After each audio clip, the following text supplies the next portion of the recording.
Hello everyone and welcome back to another video from Crazy Gamer. In this video, I'm going to show you how to add a payment method on your Oculus account. So let's get started right away. First of all, open up the MetaQuest Oculus app on your device. And if you haven't logged into your account already, go ahead and proceed with your credentials or your Facebook or Instagram account. And once you are logged in, you will be taken into the feed page, from which you can start browsing the app.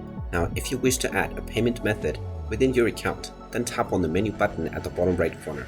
You will now be taken into the menu page, from which you can tap on Wallet, which will take you into your wallet. Now, within the wallet section, you will see the Add a Payment Method option. If you don't already have one, go ahead and tap on it, and now you can choose between credit or debit card, as well as your PayPal account. Choose whichever option is convenient for you, and you will be asked to enter either your credit or debit card credentials or log into your PayPal account.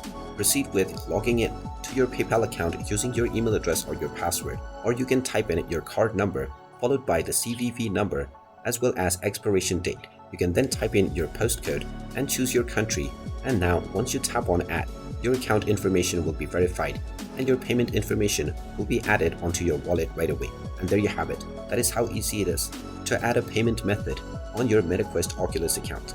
If you find this video helpful, make sure you hit that like button and subscribe to our channel if you haven't done so already. Also ring that notification bell to never miss another update from us. Thank you for watching, and I will see you again in the next video.